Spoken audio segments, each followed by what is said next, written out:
the Bears can play better this year, and they can be better, and they can be more competitive, and still struggle to win games. You think? Yes. And then this from The Athletic, as they were writing over the weekend about what things that were being said around the combine.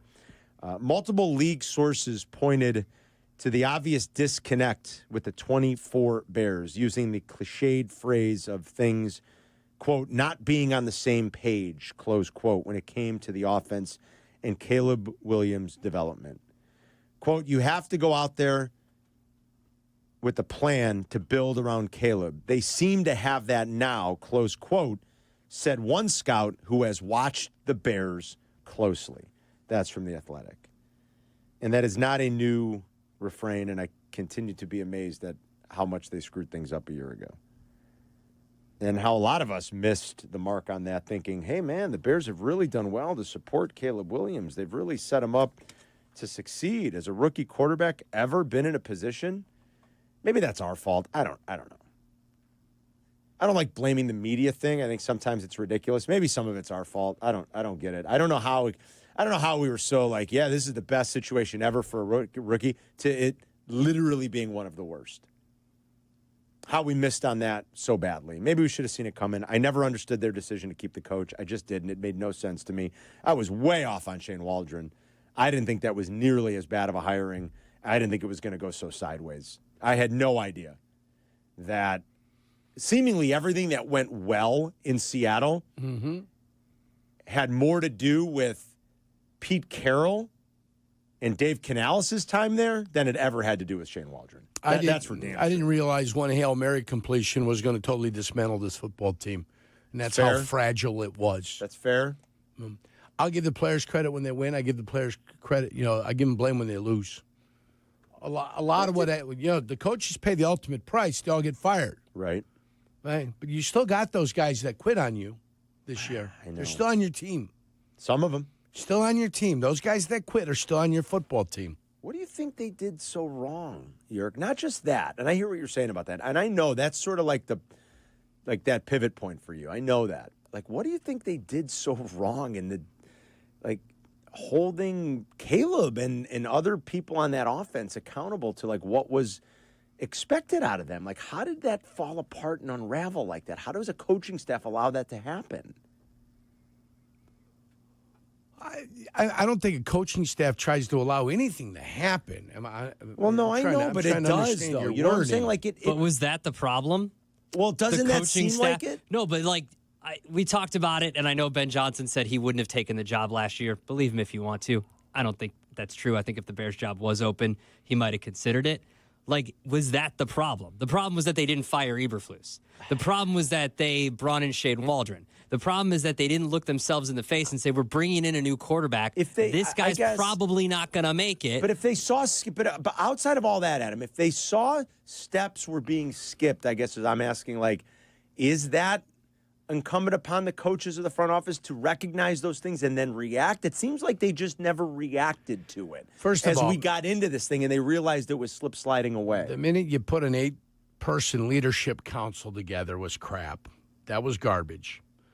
The minute you didn't have an O lineman or a D lineman up in that leadership council, it was garbage. You don't lead from the outside in, you lead from the inside out. That's the way the world works. Okay? So that was garbage. You got too many players on this football team that believe they're stars. You got too many guys that think they're absolute studs.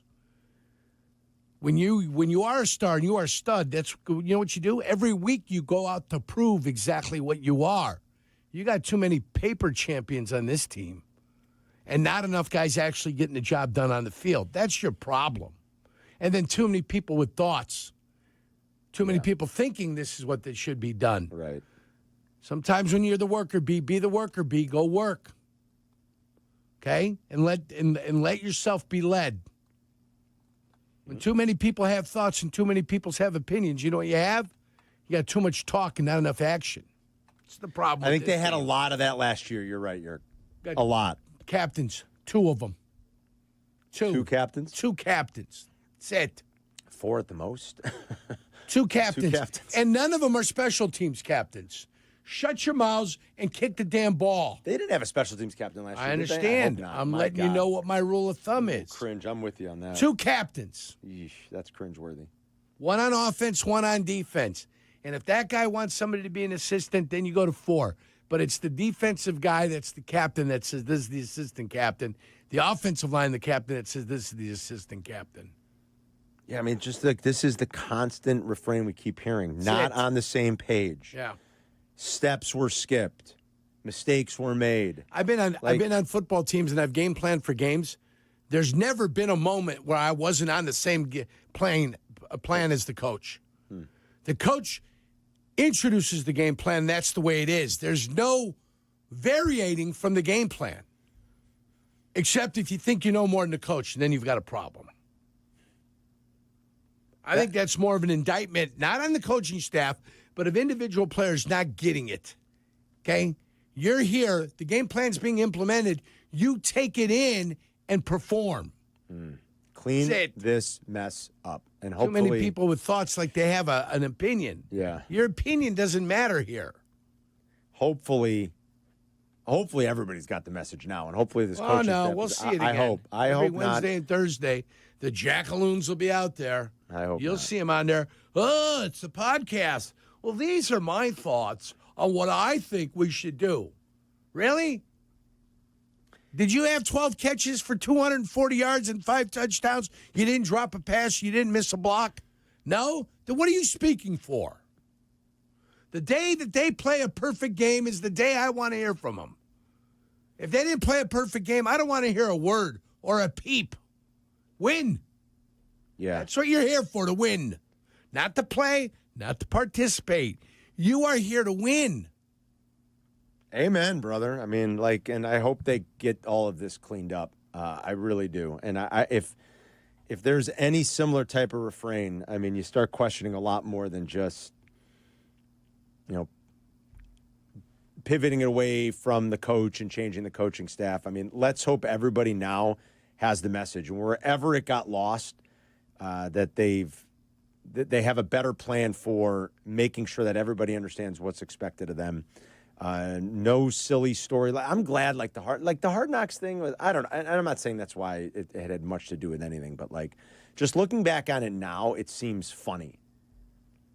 Looking back on it now, thinking about the storylines of training camp and Hard Knocks and Matt Eberflus's new look and 40 minutes of an episode being devoted to a punter. And I mean, just the complete and utter nonsense that was going on. I don't know. I feel so duped by last year. The problem here this year is it sets up to be so much more difficult than last year did. It does. I think in certain ways, it certainly does in terms of schedule. I know what you're saying. Part of me feels like watch this be the year that they go out and fire.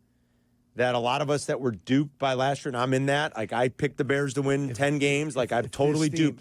If this team can go 9-8 this year, this coming year, yeah, it'd be a miracle. I won't predict it, but my point to you, it would be a miracle if this team can go 9-8 this year. Maybe everything we thought about last year comes to fruition now.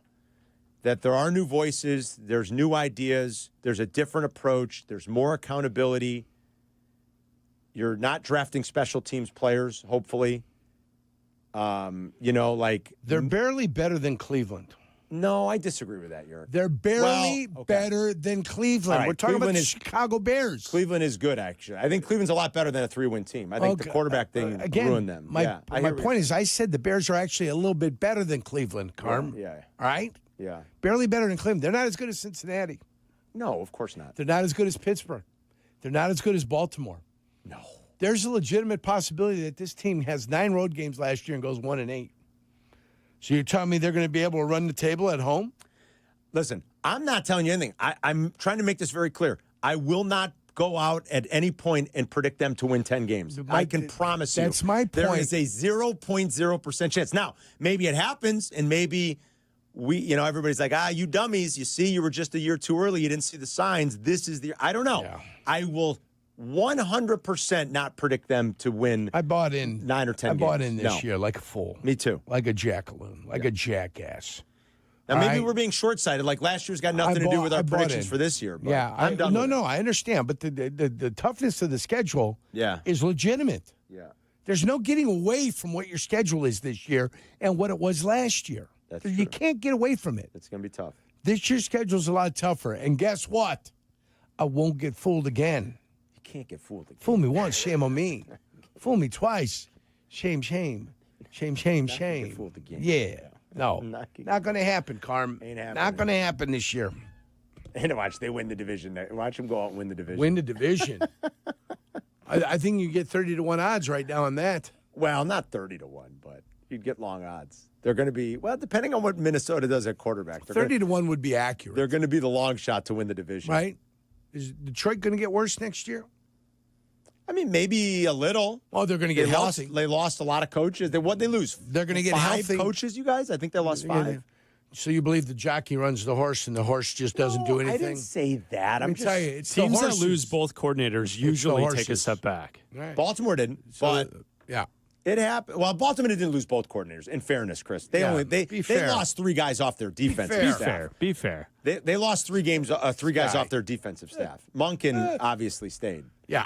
but Chris is right. I mean, that's I think what's more important is they're getting their healthy. Their people are getting healthy and they're coming back. I think for them, the health issue is as important, if not more important, than losing their 2 coordinators. right.